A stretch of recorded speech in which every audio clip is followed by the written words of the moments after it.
For ACUsports.com, I'm Grant Boone talking some Wildcat women's hoops with head coach Julie Goodenough. Coach, you are coming off one of those seasons to remember, but it's one of those seasons that has laid a foundation now, and you get your seniors who came in here as freshmen in Division I who get a chance to have this final victory lap.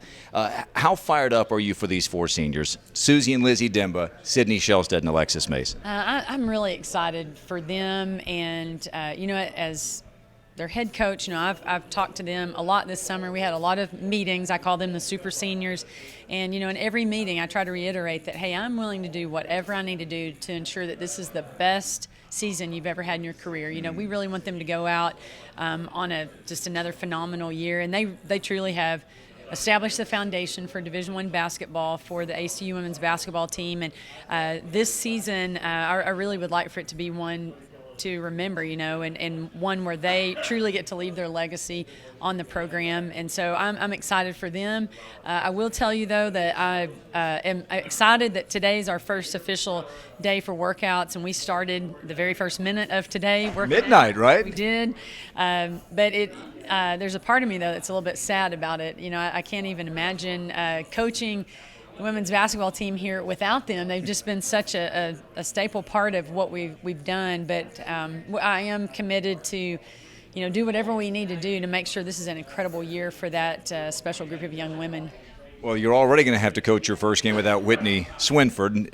Yeah, and I'm sorry to remind you of that, and I'll talk about that in just a second. But it's already been somewhat memorable, hasn't it? You guys had a chance as a team to go north of the border and experience something that not every team gets to. Well, and the reason for that trip this particular August was for the senior class, just to say thank you, for coming here and knowing that they would be a group that would help build the foundation, but they would not be rewarded with an opportunity to play in the Southland Conference tournament. And so this was a way just to do something special for them. And it was just incredible. We had 10 days that we worked out, pretty intense basketball workouts, no hour limit. So some days we had them 2 or 3 times a day. And then we go to Canada for a week and play 2 really good opponents that were very comparable to what we think we'll see in the Southland Conference. So it was hopefully an opportunity for us to kind of jumpstart the season and be 3 weeks ahead of where we normally would be at this time of the year. You told me right shortly after, or maybe in the midst of that trip, that some of your early evaluation of your team was, where's Whitney? Whitney, who had basically run your offense on the floor for your first 3 seasons at ACU.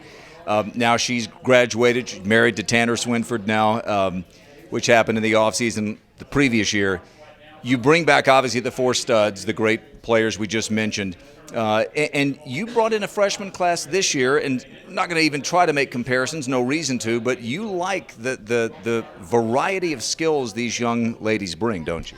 I really like the freshman class, and we have really challenged them already. So we are going into the season without Whitney. She's been our point guard, since I took the job here, and then we also graduated her backup, Paris Webb. So we're going into this season with 2 freshman quarterbacks leading the group, and so Pamela Herrera and Bree Wright are those 2 point guards. But I really like what we've seen out of them in practice. They've already played 2 games and led our team to 2 victories in Canada, so they showed that they could, lead the team out on the court, be the coaches out on the court. And then Dominique Golightly, I think when fans see us play, she's going to remind them of Alexis Mason, just her ability to score in a lot of different ways. And, obviously she still needs to catch up with the speed of the game and understand the physicality of the game, but she's a huge scoring threat for us. And then Lexi Kurgan, she's 6'4". You can't miss Lexi. No. Flaming red hair, big yes. Smile on her face. She was really tough as nails in Canada. It was probably the first time she's had players her size that she had to bang against and compete against, and so it was a good opportunity for her just to get a glimpse of what the season will look like. For folks who followed your team through that amazing run last year, 26-3 in the regular season, you won the Southland Conference title. They remember that Lizzie Demba on Valentine's Day was injured and did not get to play the final few games of the year or the WNIT appearance. Can you give us, as specific or vague as you want, can you just give us an update on Lizzie? The only way you would know or be reminded that she had knee surgery is she has a knee brace. She's She hasn't skipped a beat since school started. She does everything. She's cleared. She's ready to go. She'll be in the starting lineup in our first game. She's doing awesome. Bad news for the rest of the Southland Conference. As for your non-conference schedule, holy moly, I think are the two words that come to mind. You begin with a bang in the preseason WNIT. It's an incredible acknowledgement, really, I think, of what your team accomplished last year. But you begin at the University of Missouri. What do you expect? It's just such an honor to be considered by the WNIT to be in this preseason national tournament. There's only 16 teams in it. We're one of 16 out of 349 Division I programs. So it's a big honor, and we want to represent ourselves at a high level and put ourselves in a position to beat Missouri. I mean, that's why we're going there to play. So we're excited about that challenge. But whoever made our non-conference schedule should really be fired or something. Yes, that would be you. Yes.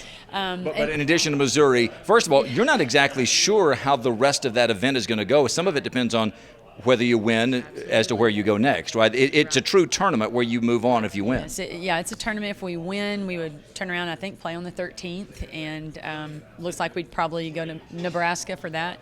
If we lose, we don't really know where we would go. We have put in a bid for that second round. And so it could be in Abilene. That'd be awesome if we had a chance to do that. So, we really don't know what comes next after Missouri. Well, we do know what comes a couple of weeks after Missouri. You get a couple of Big 12, not just teams, but we're talking about nationally prominent NCAA championship winning programs in Baylor and Texas A&M. Tell me why you were kidding earlier, but why did you want to put – was this some of like the Canada trip, was it some of this a way to acknowledge your seniors?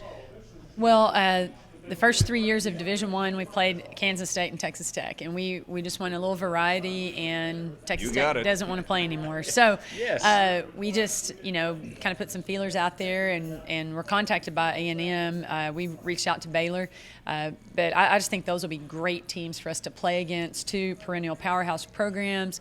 A&M left the Big 12, joined the SEC, didn't skip a beat. Baylor will be, top 10 in the country again. And if we didn't have this strong senior class, I would not have done that on the schedule. And I don't know that I would have scheduled A&M and Baylor had I known we were starting the season at Missouri. But if we were ever going to play a schedule like this is the year to do that with so much veteran leadership.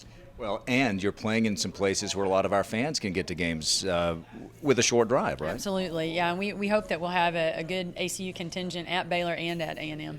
Well, you look wide awake at the moment, even though you and your team practiced at 12 a.m. this morning on a Wednesday.